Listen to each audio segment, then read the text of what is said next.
lorsque ma sœur Hélène s'est moquée de moi devant tout le monde, quelque chose s'est brisé en moi. Elle m'a qualifié de plus grande erreur de la famille. Toute la salle a ri avec elle. Ils ont rayé mon nom des registres, m'ont marqué du fer rouge de la traîtrise et m'ont laissé seul sous ces néons froids. Humilié et effacé de l'existence. Je m'appelle Margot Alain. Et cette nuit-là, j'ai juré que je ne supplierais plus jamais pour obtenir leur approbation. Un jour, je ne prononcerai que 3 mots, et chacun d'entre eux finirait enfin par m'écouter. Les matins à Brest sentaient toujours le sel et le gazole brûlé derrière le comptoir du café de l'Ancre. Je regardais les vieux marins se rassembler à la même table, leurs mains cartographiées par des tatouages et des histoires que plus personne ne se rappelait. Leur rire était brut et honnête, rien à voir avec les voix politiques feutrées que j'avais l'habitude de traduire il y a des années. La porte du café tinta et une rafale d'air marin s'engouffra à l'intérieur. J'essuyai à nouveau le comptoir, bien qu'il soit déjà impeccable. L'habitude et la routine tenaient le bruit à distance. Chaque fois que la machine à expresso sifflait, cela me rappelait le son d'une porte de sécurité se verrouillant derrière vous pour la dernière fois. Devant le chantier naval, les grues bougeaient lentement dans le brouillard. À l'intérieur, je polissais une tasse ébréchée jusqu'à ce que la fille sur le long du rebord accroche la lumière du matin. La micro-fracture parcourait la porcelaine comme une fine cicatrice, au même endroit et dans la même direction que celle sur mon poignet. Je la suivis du pouce, me rappelant la douleur aiguë du moment où le verre avait rencontré la peau et où tout ce que j'avais construit s'était effondré. Puis, de la petite radio près de la caisse, sa voix emplit la pièce. Hélène, calme, mesurée, confiante, annonçant des réformes politiques et la transparence de l'OTAN. Même à travers les parasites, son ton portait la même arrogance tranquille qu'elle avait toujours eue. Je me figeai en plein mouvement, le chiffon à la main. Ma poitrine se serra. Je baissai le volume, mais ne l'éteignis pas, comme si je me punissais en l'écoutant. Sur le petit écran noir et blanc au-dessus du comptoir, son visage apparut. Une coiffure parfaite, un sourire impeccable, l'incarnation du contrôle. Je pouvais presque l'entendre me dire de ne pas laisser mes émotions paraître sur mon visage comme elle le faisait autrefois. J'éteignis la radio et laissai le silence s'étirer. Quelque part dans ce silence, la sonnette retentit à nouveau. Le vieux monsieur Jean, le facteur, entra d'un pas traînant, sa casquette de travers. Il hocha poliment la tête et posa une grande enveloppe jaune sur le comptoir. Le papier portait le sceau délavé de l'OTAN, mon nom tapé proprement dessus, sans adresse de retour. Mon estomac se noua tandis que je l'ouvrais. À l'intérieur se trouvait une petite clé USB enveloppée dans du papier de soie. Et une seule note manuscrite en français. Pour la vérité, dites-lui ces mots. L'écriture était tremblante mais reconnaissable entre mille. Commandant Gauthier. L'homme qui s'asseyait autrefois à mes côtés pour traduire les briefings militaires à Bruxelles. L'homme qui était mort il y a 2 ans dans ce qu'ils avaient appelé un accident de voiture. Pendant un long moment, je fixais simplement le message. La clé USB semblait lourde entre mes doigts, métallique et froide, reflétant une image déformée de mon propre visage. Une femme effacée. Du monde qu'elle servait autrefois. Quelqu'un de mort m'avait tendu la main. Depuis la tombe pour me parler. Et les mots dites-lui ne pouvaient désigner qu'une seule personne, le général de Saint-Amand. Je lâchai un petit rire amer. Qui avait le goût du vieux café et des secrets. 3 ans de silence. C'était peut-être assez long.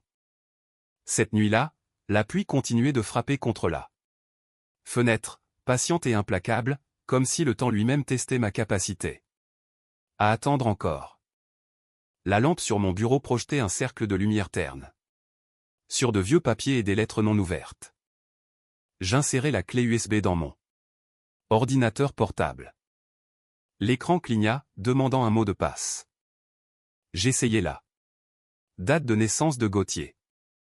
Refusé. Puis liberté. Encore refusé. J'hésitais. Avant de taper le jardin, sa phrase préférée lors des anciennes missions à Bruxelles. L'écran vacilla une fois et s'ouvrit.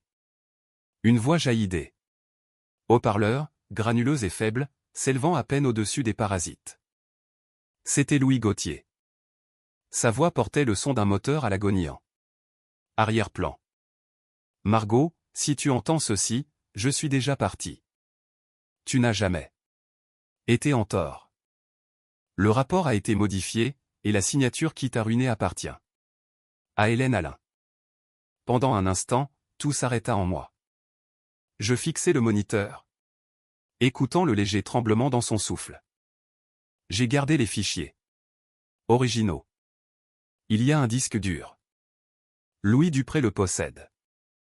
Si tu veux récupérer ton nom, dis au général de Saint-Amand 3 mots en français. Il comprendra. Puis vint un silence long et pesant. Je restai figé, regardant la pluie glisser sur la vitre. Hélène. La sœur qui m'avait dit un jour que la justice était naïve, qu'en politique, la vérité devait s'incliner devant la survie. Elle s'était tenue derrière la vitre pendant que j'étais accusé, sans rien dire.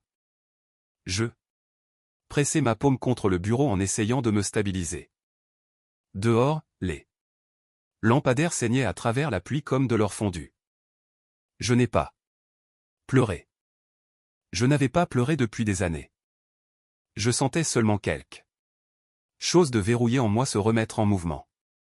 L'impulsion que je ressentais avant une mission, ce moment où la peur laissait place à la clarté. À l'aube, je me retrouvais à marcher vers le bureau d'Étienne Durand. Il avait vieilli, mais l'acier dans ses yeux n'avait pas changé. Je lui tendis la clé USB. Il écouta chaque mot du message de Gauthier sans interruption, puis se renversa dans son fauteuil et dit « Ce n'est pas fini. Hélène doit apparaître avec Saint-Amand à la conférence de l'OTAN à Paris la semaine prochaine. » Je fronçai les sourcils. Elle a toujours leur confiance. À peine. Saint-Amand soupçonne une fuite interne, mais il n'a aucune preuve. Ton apparition pourrait lui rappeler ce qu'il a perdu quand ils t'ont fait taire. Il fouilla dans un tiroir et fit glisser un badge plastifié. Un badge de service. Personne ne remarque les serveurs. Tu auras accès à la salle. La poignée du plateau contient une caméra et un micro intégré. Enregistre tout. Je tins le badge, mes doigts tremblants, non pas de peur, mais à cause de cet étrange calme électrique des vieux instincts qui revenaient. Hélène et Saint-Amand partageront la table d'honneur, ajouta Étienne. Ton travail n'est pas seulement de surveiller. Il doit entendre prononcer ces 3 mots, et si j'échoue, alors tu perds ta dernière chance de laver ton nom. J'ai hoché la tête. Alors je n'échouerai pas. 3 jours plus tard, je quittai Brest. L'appartement sentait l'air marin et le produit de nettoyage quand j'ai verrouillé la porte. J'ai placé mon uniforme plié, celui que je portais autrefois avec fierté, dans une boîte en bois et je l'ai glissé sous le lit. La clé USB, le badge et la photo de mon père étaient tout ce que j'emportais. Dans le train pour Paris, la pluie traçait des lignes tordues sur les fenêtres. Je repassais la voix de Gauthier encore et encore. Ce n'était pas toi, Margot. C'était Hélène. Chaque répétition brûlait la vérité. Plus profondément, remplaçant le chagrin par la résolution. Un souvenir traversa le bourdonnement du trajet. La salle d'audience de l'OTAN en 2021. Les lumières blanches, l'odeur du papier et de l'encre. Hélène se tenant derrière la vitre. Santin, me regardant tomber. Je pensais autrefois que son silence était de la pitié. Maintenant, je savais que c'était du calcul. Quand je suis arrivé à Paris, la ville semblait plus froide, plus tranchante. L'hôtel qu'Étienne avait Arrangé était simple, anonyme. Dans le miroir, je reconnaissais à peine la femme qui me fixait. Plus vieille, certes, mais plus difficile à briser. Mon téléphone vibra. Un message d'Étienne. Hélène présidera la table d'honneur avec Saint-Amand. Dupré a confirmé sa présence. J'ouvris la housse de vêtements. À l'intérieur se trouvait une chemise blanche impeccable et un tablier noir. L'uniforme de l'invisible. Je passai ma main sur le tissu, pensant à quel point il était poétique que le monde qui m'avait effacé me regarde maintenant de nouveau sans me voir. Je préparai une tasse de café, regardant la vapeur s'élever en spirale lente. Il y a 3 ans, ils ont détruit ma vie à cause d'une phrase mal traduite. Demain, je traduirai quelque chose qu'ils ne pourraient pas déformer, la justice elle-même. Juste au moment où je posais la tasse, mon téléphone vibra une fois de plus. Un nouveau message, sans nom. Pour la vérité, n'échoue pas cette fois. Signé d'une seule lettre, H, l'initiale d'Hélène ou quelqu'un de son cercle. Je ne savais pas quelle possibilité était la pire, mais je savais une chose, le silence était terminé. Le jeu avait commencé. Le grand salon scintillait sous une lumière dorée et chaleureuse, les drapeaux de l'OTAN, de la France et des États-Unis suspendus en parfaite symétrie au-dessus des cuivres polis et du verre. Je me déplaçais parmi les officiers et les diplomates, invisibles dans mon uniforme noir et blanc, mon badge indiquant Monsieur Allais. Le plateau dans mes mains cachait une caméra. L'oreillette dans mes cheveux portait la voix d'Étienne. Les caméras sont actives. Dupré vient d'arriver. Hélène l'accompagne à la table d'honneur. Saint-Amand est avec eux. Je me tournai vers le centre. Hélène traversait la salle comme une politicienne sur un tapis rouge, une robe bleu marine, les cheveux tirés, la confiance émanant d'elle comme un parfum. Elle ne me vit pas. Ou peut-être ne le voulait-elle pas. Je versai du vin à une table de jeunes officiers, faisant semblant de ne pas remarquer le groupe de hauts gradés. Derrière moi, Saint-Amand était assis en bout de table, la posture droite, le regard vif. Le même homme qui m'avait jadis appelé l'esprit le plus affûté qu'il ait jamais vu. Entendre à nouveau sa voix, ce poids régulier du commandement, faillit me faire perdre contenance. Hélène se tourna juste au moment où je posais un verre. Son regard croisa le mien, stable et froid, avant qu'elle ne sourit. Je ne m'attendais pas à vous voir servir du vin, ma chère. L'armée doit regretter vos traductions. Quelques invités rirent. Je m'inclinai. Légèrement. Toujours au service, madame. Puis je m'éloignai, le cœur battant. Mais le visage calme. Étienne murmura, reste concentré. L'échange va bientôt avoir lieu. À travers le mur de miroir, je vis Louis Dupré prendre place à côté d'Hélène. Un petit écrin de velours apparut dans sa main, puis disparut dans la veste de ma sœur lorsqu'elle se pencha vers lui. Je changeai d'angle, laissant l'objectif caché capturer le moment. Le souffle d'Étienne siffla à mon oreille. Elle a pris la clé elle-même. Ce n'est pas le protocole. Saint-Amand n'est pas au courant. L'orchestre entama le clair de lune. La voix d'Hélène dériva à travers le brouhaha des conversations. Un français doux, délibéré. La mer est calme ce soir. Une phrase codée. Ancienne et dangereuse. Mon estomac se contracta. Elle recommençait. 1 heure plus tard, les applaudissements remplirent la salle alors qu'Hélène disparaissait dans le couloir restreint. Je la suivis à distance. À travers le flux du micro, je saisis son murmure, les données seront transférées ce soir. Dupré répondit, et Saint-Amand. Il ne saura rien avant que ce soit fini. Mes phalanges blanchirent sur le plateau. Étienne, nous ne pouvons pas laisser cela se reproduire. Reçu, dit-il. Nous l'arrêtons à la source, Margot. J'expirai lentement. La collision n'était plus évitable. La nuit suivante brillait plus fort, plus bruyamment. Le dîner de gala pour la défense mondiale débordait de champagne et de flashs d'appareils photo. Je circulais entre les tables avec la grâce pratiquée de quelqu'un que personne ne remarque jamais. Hélène se tenait près du podium, entourée de délégués. Son rire résonnait facilement. Puis j'entendis ces 3 mots qui me glacèrent le sang, le jardin est sûr. La même phrase de passe qui m'avait détruite. Seul Gauthier, Hélène et moi la connaissions. Elle utilisait ma chute comme clé d'accès. Dupré leva un verre vers Saint-Amand. À la paix, monsieur. Étienne chuchota à travers les parasites. C'est le mot de passe. Il va empoisonner le toast. Hélène fit un léger signe de tête. Saint-Amand leva son verre. Autour d'eux. Nous, un millier de conversations se fondaient en un bourdonnement constant de tromperie. Je m'avançai, la voix ferme et calme, ne buvez pas, général. La salle se figea. La main de Saint-Amand s'arrêta en plein air. Une lueur de reconnaissance apparut dans ses yeux. Margot Alain, murmura-t-il. Hélène pâlit, mais força un sourire. Ma sœur adore le théâtre. J'appuyai sur le petit déclencheur à mon poignet.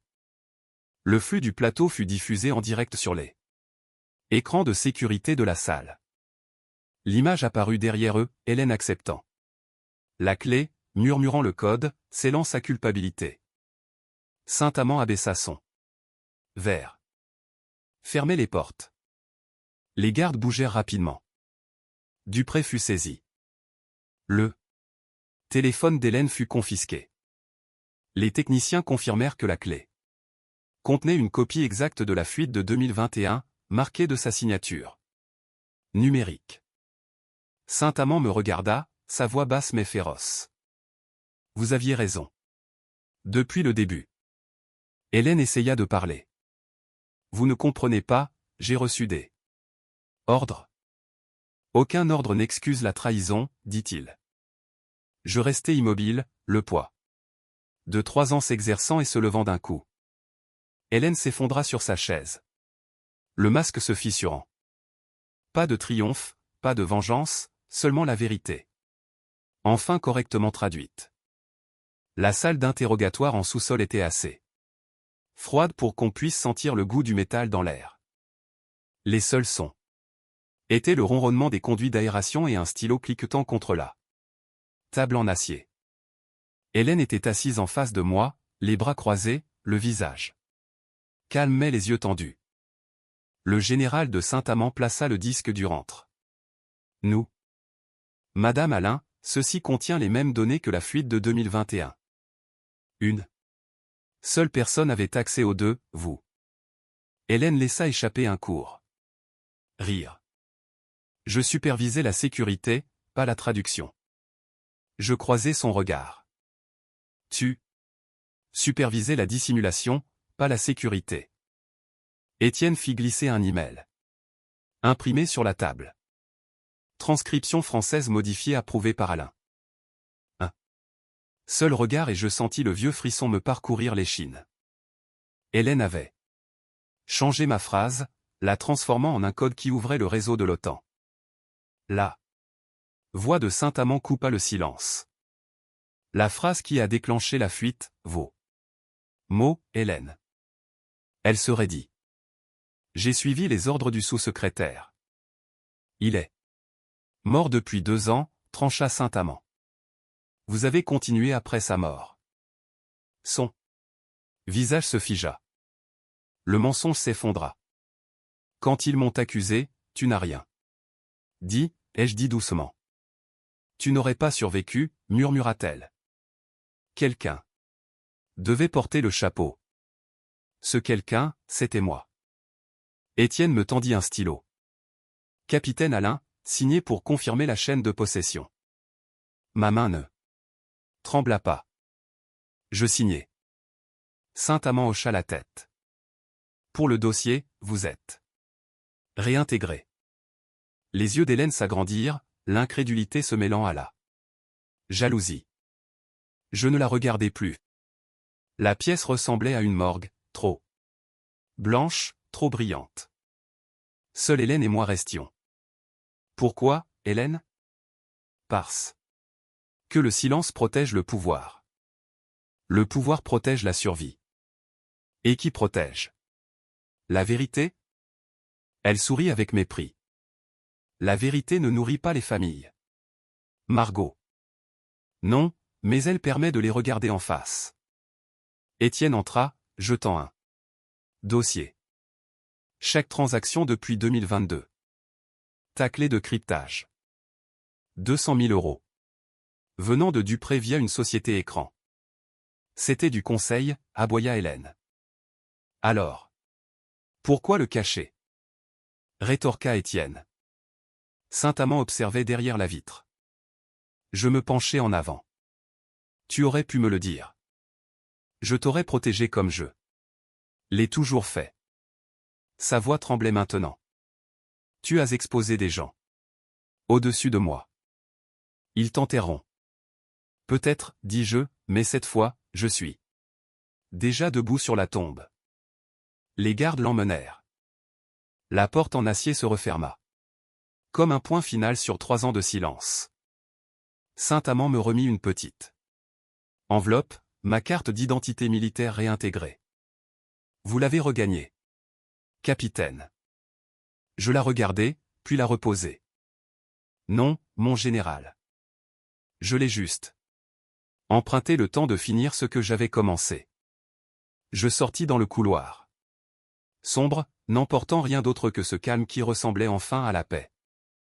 Au matin, la ville rugissait de gros titres. Scandale au ministère de la Défense. Une conseillère de haut rang sous enquête. Je regardais depuis mes quartiers à l'école militaire. Le visage d'Hélène brillait à l'écran, un maquillage impeccable, une posture parfaite, et des yeux qui cachaient à peine le tremblement intérieur. Une réunion de cris suivit. La voix de Saint-Amand dominait le bruit. Nous allons rendre cela public.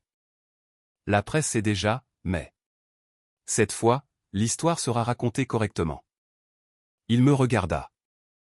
Vous serez à mes côtés. C'est votre nom que nous réhabilitons. J'ai hoché la tête. Pas pour la rédemption, juste pour mettre fin au silence. La conférence de presse internationale reflétait l'audience d'il y a 3 ans. Mais cette fois, je me tenais à l'avant. Saint-Amand annonça, le capitaine Margot Alain a été disculpé.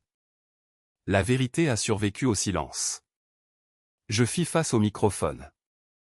Je n'ai aucune déclaration, seulement de la gratitude envers ceux qui ont cru en la voix la plus silencieuse de la pièce. Puis Hélène entra sans y être invitée. Les flashs crépitèrent. Tu penses avoir gagné? Cracha-t-elle. Je n'ai pas gagné. C'est la vérité qui a gagné, répondis-je. Sa confiance se brisa. Les caméras cliquèrent tandis qu'elle s'éloignait. Saint-Amand confirma plus tard qu'elle avait accepté de coopérer, sa façon d'avouer sa culpabilité. Quand cela se termina, je sortis sur le balcon. Étienne demanda doucement, ça fait du bien. Non. J'ai dit, en regardant les lumières de Paris, c'est juste ce qu'il fallait. Je quittai la capitale à l'aube, le brouillard s'enroulant bas sur l'autoroute, et conduisis jusqu'à Brest. L'appartement m'accueillit dans le silence. Les mêmes murs, la même odeur de poussière et de marque de café. Je posai mon sac et allumai le vieil ordinateur de mon père, celui qu'il utilisait pour ses traductions classifiées il y a des décennies. Caché dans un dossier invisible, je trouvai un seul document. Protocole Alain.txt. La première ligne disait, s'ils te font taire, la vérité trouvera son propre traducteur. Je fixai ces mots pendant un long moment. C'était comme si mon père les avait écrits pour cet instant précis. Il devait savoir que ses filles choisiraient des chemins opposés, l'une courant après le pouvoir, l'autre défendant la vérité. Une semaine plus tard, Saint-Amand appela. Hélène coopère, dit-il. Elle nous a donné 6 noms liés à la dissimulation. Et elle? Demandai-je. Sursis. Exclusion permanente. C'est le mieux qu'elle puisse obtenir. Je ne dis rien. Une partie de moi voulait se sentir soulagée, mais le reste se sentait lourd. La famille, brisée ou non, vit toujours sous votre peau. Ce soir-là, Étienne passa et posa une enveloppe sur ma table. Réintégration officielle, dit-il. Tu es propre, Margot. Officiellement et pour toujours. Je lâchai un petit rire. Propre, mais jamais simple. Plus tard, je descendis vers le port. La mer était grise et immobile. Hélène se tenait là dans un long manteau, les yeux creusés par des nuits sans sommeil. Ils vont me ruiner, murmura-t-elle. Tu l'as fait. Toi-même, dis-je. Elle me regarda, la voix ténue. Est-ce que tu arrêtes un jour de croire en la vérité? Non, c'est la seule chose qui m'a gardé en vie. Elle fouilla dans son sac et me tendit un petit carnet bleu. Mes notes des réunions. Peut-être qu'elles t'aideront à comprendre. Puis elle se tourna et s'éloigna. Sans un regard en arrière. Je l'ouvris. Chaque page était écrite en français, détaillant chaque réunion de l'OTAN à laquelle elle avait assisté. La première page ne portait que 3 mots à l'encre bleue, j'ai mal choisi. Le carnet listait des noms de code, des officiels, des agents traitants, des alliances cachées. Une confession tranquille déguisée en coopération. Un dernier acte de rédemption. Je le fermai et regardai vers l'horizon. Pour la première fois, le vent venant de la baie ne semblait pas froid. Il semblait simplement pur. 2 mois plus tard, une lettre arriva du ministère des Armées. L'enveloppe était épaisse, frappée du sceau officiel, le genre de papier qui faisait autrefois battre mon cœur. À l'intérieur, on lisait « Le capitaine Margot Alain est invité à rejoindre le conseil consultatif du renseignement ». Je la repliai soigneusement et la mis de côté. Je savais que je n'y retournerais pas. 3 ans d'exil m'avait appris quelque chose que le système ne pourrait jamais m'enseigner. Que la justice ne vit pas dans les bureaux ou les médailles. Elle vit dans la certitude tranquille de savoir que vous aviez raison quand personne n'écoutait. Au lieu de cela, j'ouvris une petite salle de classe à la bibliothèque municipale, donnant des cours de français gratuits aux anciens combattants. Des hommes aux cheveux argentés et aux mains tremblantes traçaient des lettres sur des cahiers usés, prononçant chaque mot comme s'ils pouvaient les rapprocher des vies qu'ils avaient connues autrefois. Un après-midi, un homme leva la main, souriant timidement. « Madame, que signifie ne buvez pas ?» Nous continuons de le voir écrit au tableau. Je souris en retour, ma voix douce mais claire. Cela signifie ne consommez pas ce qui empoisonne votre conscience. La pièce devint silencieuse. Les néons bourdonnaient. Pendant un instant, chaque visage autour de moi sembla plus jeune, plus léger, libéré. Par la fenêtre, le soleil de fin de journée s'étirait sur la rade, transformant l'eau en or. Je touchai la fine cicatrice sur mon poignet. Elle ne me faisait plus mal. Dans mon sac reposaient 2 objets, le carnet bleu qu'Hélène m'avait donné et la clé USB de Gauthier. Entre eux se trouvait tout ce qui comptait, la véritable histoire de notre famille, écrite non par le pouvoir, mais par le courage. Je passai mes doigts sur la couverture usée du carnet, entendant à nouveau la voix de Gauthier. Pour la vérité, disait-il, prononce ces mots. Je les avais prononcés. Et à cause de cela, je pouvais enfin garder le silence pour le reste de ma vie. Non par peur, mais par paix.